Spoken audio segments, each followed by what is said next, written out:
absolutely, sir. Thank you. A good idea is a good idea. He just kept smiling at me, and I wasn't sure if I was supposed to say anything back to that because, well, there wasn't much to say except for, thank you, but it's really all for Das Grit. So, you worked for Mr. Schwartz there for a while. No, I see. Your mom makes his suits for him, you mentioned, said Mr. Drew, leaning against the wall by my desk. Yeah? What? So, you know suits, he said. It wasn't a question. Hadn't thought about it that way. I felt like I knew it. See, the bags that you carry suits in way more. But I suppose I see Ma put together enough of them that he'd have some kind of knowledge. Sure, I replied. It felt like, it's the right thing to say. Wasn't exactly a yes, wasn't exactly a no. Great, come with me, he said, clapping his hands together.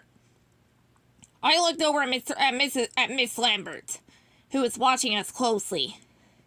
She nodded slowly despite a disapproving look, giving her permission. Even though there was no way I could have said no, she knew that too of yours. Yes, sir, I said. It was a strange feeling, following him into the elevator. Everyone watching us, Jacob looked like he was about to burst out laughing, and I figured that probably had something to do with my expression. I knew he looked stunned. I felt stunned. Your grandfather okay? Asked Mr. Drew as we made our way down to the hall. Oh yes, he's fine. Family can be difficult, he said with a laugh. Yeah, I mean, it's different having him around now. He just moved in with you? No, as he asked Mr. Drew. I nodded. Oh yeah, obligations, I get it. No, but don't let them hold you back. Old people make you feel guilty. No, but they lived their dreams, didn't they? Why shouldn't you? I thought about it. Yeah, he did. I tried to remember what Ma had told me ages ago. My parents tried to convince her to come here with them, to the States back when I was, just born. He refused. Had his own stuff to do, I guess. Mr. Drew tapped his finger against the wall of the elevator. Exactly. He paused for a moment, and we listened to the strange sound of the chains lowering us. Well, he seems like a nice old man. Just can't have him interrupting, the work day like that again. He laughed like it was a joke, but he meant it. Yeah, of course, he was just worried about me, I said, then flinched, because of course the next question was going to be, worried? Shoot, I stood there thinking hard. I was ready, to lie about something, but then again, why didn't I just tell Mr. Drew what I'd seen? He'd appreciate it, maybe. Why did I feel like he maybe wouldn't? It's personal, I ended up saying. It sounded so stupid. I get it, kid, I get it. But I'm always here, he said, placing a hand on my shoulder. If you need to talk about anything, my office door is always open. I suddenly felt like maybe I did want to talk to him about my ambitions and maybe what I could do as part of the company in the future. But not just about that. I wanted to share about my grandfather and how I felt confused by Ma just dumped him on us. And why it wasn't fair she had to work so hard. And how I was now how I was now forced to wear his shirts because I couldn't afford anything more. I was too guilty still to spend any more money on myself.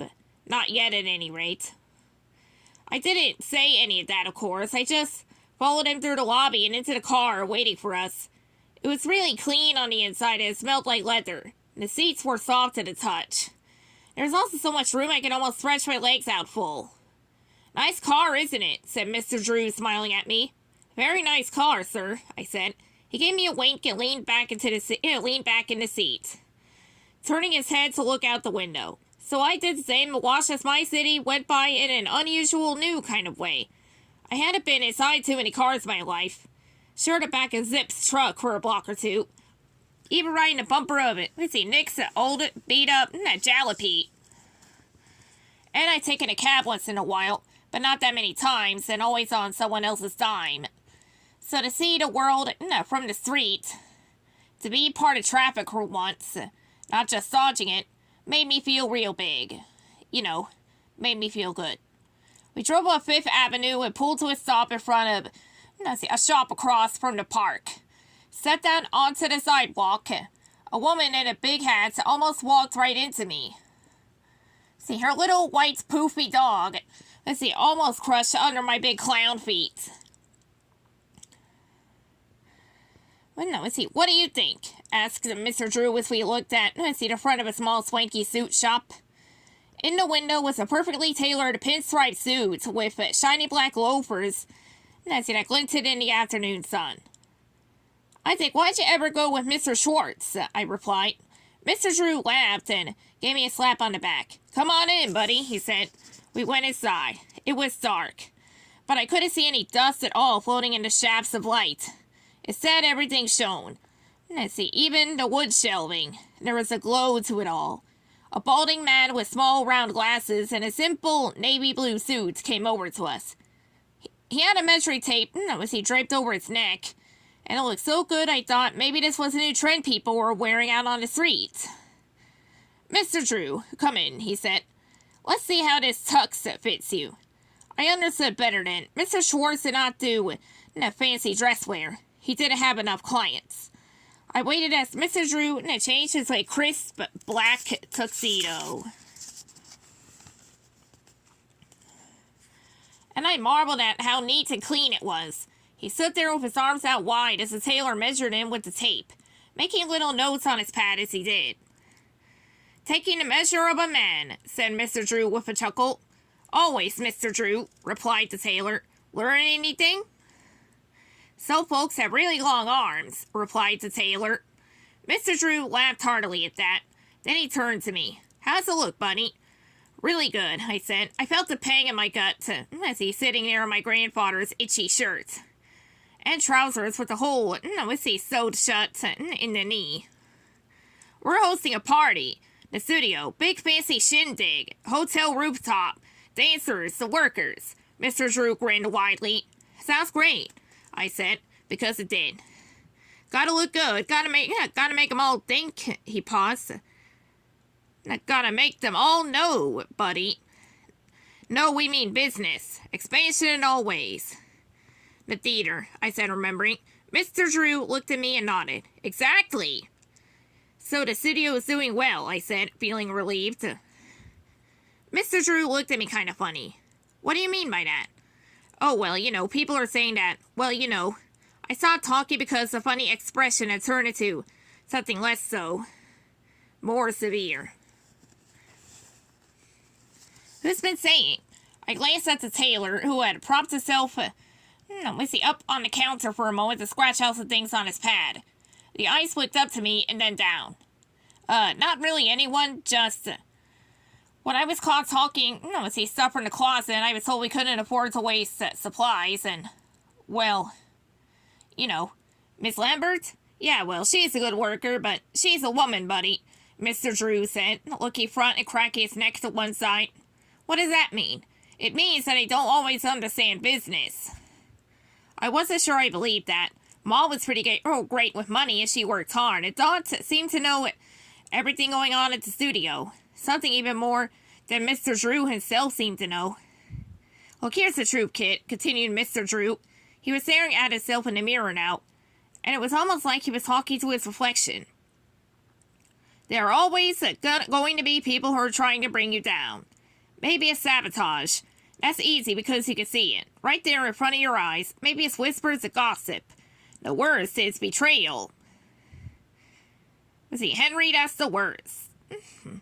When you think that someone understands a plan, when you think someone is part of the team, when you take someone in and share with them all your visions for the future, that's like sharing a part of your soul, kid. Vision is important, I replied. Remembering, the time, on the catwalk in the theater. But I couldn't ignore the strangeness of being called Henry. People slipped up all the time. Heck, even I mix up the names of my friends in the neighborhood. And I know that since I was born. But that name, the same name carved into my desk, it creeps me out a little. Mr. Drew turned to me. It was as deep, as anything. looking through my eyes, not even into them. Exactly. You get it. You do. He stepped off the little platform he'd been on and came over to me. Buddy, you're coming to this party. I am? I'm inviting you. You need to see what we're doing. You need to be a part of it. I wanted to be, and I was excited to be. I didn't know if I needed to be, but I was all for it. Know what else you need? Asked Mr. Drew. I shook my head. I had a list of needs in my life. Money, security, food. But I didn't think that's what Mr. Drew was talking about. Mr. Drew grinned at me. You need a tux. I'd never been fit for a suit before. Well, it wasn't entirely true. Ma always let out my hems had a magical way to extend the life of all my clothes. Making me stand there like a dummy in a shop window. But I hadn't had a tux before, and I most definitely hadn't gotten one from a swank shop on the Upper East Side. The tux wasn't made from scratch like Mr. Drew's was.